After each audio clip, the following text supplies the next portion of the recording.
Se você é terapeuta ocupacional, com certeza esse vídeo é para você. Então, vem comigo.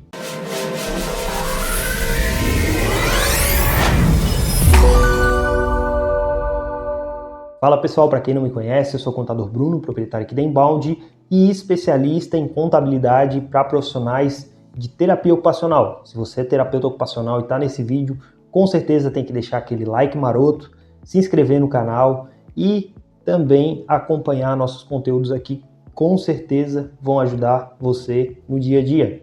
Então vamos ao conteúdo. O que a gente vai trazer hoje? Falar um pouquinho sobre pessoa física, pessoa jurídica, tributação, impostos, como se regularizar na parte de terapia ocupacional. Então isso que eu vou trazer hoje para vocês. Então peço que se inscrevam no canal, deixe seu like para fazer com que esse e outros conteúdos que a gente traz aí no dia a dia chegue a mais pessoas, ajude aí a mais profissionais e vamos ao conteúdo. Começando ali para a gente regularizar a parte da terapia ocupacional, vamos supor que você está começando agora, né, a atuar ou já tem ali uma atuação, mas ainda não entende muito bem essa parte burocrática, a gente está aqui para ajudar vocês nisso. Então vamos lá, a gente precisa basicamente, né, para iniciar ali as nossas atividades, ter, lógico, o cadastro no conselho, né? Se a gente tem uma atividade regulamentada, a gente precisa ter o registro no conselho ali, atuar de forma correta, né, perante a nossa profissão.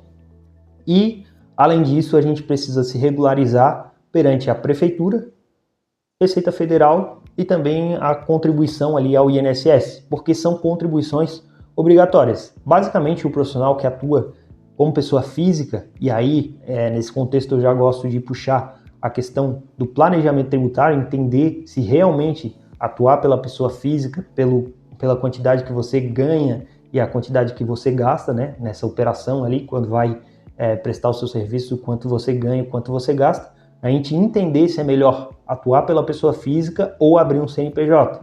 Nesse sentido, né, a gente vai ter que buscar informações, por quê? Aqui a gente está trazendo um vídeo, né, contextualizando com várias profissionais, então a gente não consegue trazer ponto a ponto, mas se você é terapeuta ocupacional e quer um serviço mais especializado para entender o seu cenário, pode entrar em contato com a gente que com certeza a gente vai ajudar vocês. Mas basicamente o que a profissional de terapia ocupacional precisa fazer se quer atuar como pessoa física? Basicamente, depois do registro ali no conselho, a gente está com atividade regulamentada, a gente precisa fazer um registro do ISS, o registro na prefeitura. Então, tem algumas prefeituras, por exemplo, São Paulo capital, que a gente faz o registro, mas está isento de taxa. E a maioria das prefeituras, diferentemente de São Paulo, vem com a cobrança da taxa de ISS anual, fixo, trimestral, como é o caso do Rio de Janeiro capital. Então, como a gente atende vários municípios aqui, a gente entende bastante em relação a isso. Então, o primeiro ponto, a obrigatoriedade do registro do ISS. Além do registro do ISS, lá na prefeitura, se tiver um local fixo, né, de atendimento ali de terapia ocupacional, normalmente tem, vai ter a parte da taxa da prefeitura, né, a taxa de localização, funcionamento. A gente tem que entender, né, a terapia ocupacional, ela tem a dispensa da parte de vigilância sanitária, ou se não, depende do município aí também, a gente tem algumas dispensas que vieram ali em 2019 com a Lei da Liberdade Econômica, mas que em alguns casos, em algumas prefeituras ainda, eles dão um jeitinho de cobrar. Então é importante a gente ficar atento também em relação a essa parte. E se depende, né, se o local já não está regularizado, a gente regularizar a parte da taxa dos bombeiros também, né? Então essa é a parte mais burocrática lá na prefeitura. Depois da parte da prefeitura, é importante que você esteja pagando o INSS. O INSS é a contribuição social, né? Quando a gente está prestando serviços ali, a gente é contribuinte obrigatório, é o que diz lá na legislação de INSS. Então a gente é obrigado a pagar o INSS. Como ele é pago, né? Como é que a gente vai pagar o nosso INSS? A gente consegue gerar a guia ali como autônomo direto por um site chamado Sistema de Acréscimos Legais. A gente entra ali, faz os cálculos e ali a gente consegue fazer o cálculo da forma correta. Se você atende somente pacientes particulares, a gente tem duas possibilidades de recolhimento de INSS. 11% sobre o salário mínimo ou 20% da remuneração total. 11% do salário mínimo, o salário mínimo está 1.518 agora em 2025, então ficaria 166,98. 20% sobre a remuneração total, sobre o salário de contribuição, como fala na legislação, né? O que é, né, para contextualizar com vocês também, o que é o salário de contribuição? É tudo que você recebe e vai ser limitado ao teto do INSS, porque o INSS hoje ele tem um teto, paga no máximo um valor e ele, consequentemente, né, em algum eventual benefício que o INSS vai te pagar ou até na aposentadoria, ele vai pagar no máximo o teto. Então, você vai pagar no máximo o teto ali também de contribuição. Ficaria esse 20% até o limite, né? Lógico que se fosse, por exemplo, faturamento de R$5.000, você vai pagar sobre os R$5.000. Faturamento de R$3.000, vai pagar sobre os R$3.000.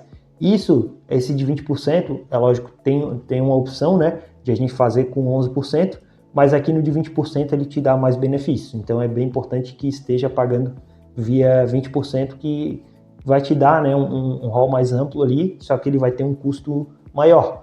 O que se diferencia, né, se a gente fosse pensar numa PJ, que eu vou falar com vocês um pouquinho depois. O terceiro imposto que a gente tem que pensar, ainda como pessoa física, é o imposto de renda. E você, como terapeuta ocupacional, hoje tem a obrigatoriedade de fazer o recibo pelo Receita Saúde. O que é o Receita Saúde? É onde a gente faz os nossos recibos eletrônicos através da Receita Federal. Sem fazer o recibo no Receita Saúde, seu paciente não consegue reembolso, você não consegue dar a possibilidade do seu paciente deduzir, né, uma parte do imposto dele lá de renda, que é importante para ele, com certeza é importante para você também, comprovar os recebimentos que você tem ali no dia a dia. Então, além desses recibos, a gente lança lá no chamado Carnê-Leão as despesas, né, profissionais ali do dia a dia que a gente tem, luz, água, internet, telefone, os materiais que a gente utiliza ali na prestação de serviço. Todas essas despesas dedutíveis a gente joga ali no Carnê-Leão e isso vai deduzir, né, vai diminuir o imposto de renda que a gente tem a pagar. Trazendo para outro cenário, a gente tem a possibilidade de passar de pessoa física para pessoa jurídica. Por que acontece, né, essa passagem da pessoa física para pessoa jurídica? Para vocês que não entendem, normalmente a gente utiliza isso para diminuir o imposto, porque vai chegar um momento que a gente vai estar pagando muito imposto aqui, por exemplo, 20% de INSS, sobre o teto ali já vai dar um valor bem grande, mais imposto de renda, mais a parte do ISS, vai chegar a uma carga tributária muito alta, o que no CNPJ aqui a gente consegue uma carga tributária inicial de 6%. Então é bem importante, se você ainda não se você ainda não entendeu sobre o Fator R, o Fator R basicamente tira esse profissional da área da saúde, né, toda a parte da área da saúde, de uma tributação de 15.000%, passando para 6%. Então a gente já traz aqui que vocês podem pagar 6% de imposto, que é um imposto bem baixo ali, se a gente for pensar, comparando com a pessoa física. E nesse sentido, a gente tem que entender, né, mais uma vez, comentando com vocês sobre o planejamento tributário, porque algumas profissionais vão se dar bem melhor aqui na pessoa jurídica, tanto pela parte dos impostos, quanto a possibilidade maior de, por exemplo, fechar parceria com outros planos de saúde, se atender também em particulares, vai dar ali um profissionalismo maior, né? Tendo as notas fiscais, estando registrado tudo certinho, vai ter um profissionalismo maior também por essa parte de ter um CNPJ. E na pessoa física, alguns casos também são recomendáveis, porque, né, pela parte tributária ali vai ter um momento, lógico, que vai ser mais interessante a pessoa jurídica, mas a pessoa física até certo momento ela é bem interessante. A gente atende hoje vários profissionais que ainda atuam como pessoa física, porque não é o momento deles estarem atuando na pessoa jurídica. É muito importante que eles entendam e eles entendem, né, dessa parte da tributação, que vai chegar um momento que vai ser mais interessante a PJ, mas por enquanto na pessoa física está mais interessante, a gente tem que continuar ali e vai monitorando mês a mês. Nesse sentido, eu deixo para vocês aberto aqui, se vocês quiserem chamar a gente para conversar, a gente está disponível. Se tiverem alguma dúvida, quiserem deixar algum comentário aqui, para que a gente consiga trazer mais conteúdos para ajudar vocês, isso é muito importante no nosso dia a dia e com certeza faz sentido para vocês também, que vocês vão estar aprendendo com a gente aqui no dia a dia, no canal, E se você gostou desse vídeo, eu peço novamente que se inscreva no canal, deixe o like para fazer com que esse e outros conteúdos que a gente traz diariamente aqui cheguem a mais pessoas, ajudem a mais profissionais e que esses profissionais sejam também bem-sucedidos. Fiquem com Deus e até mais.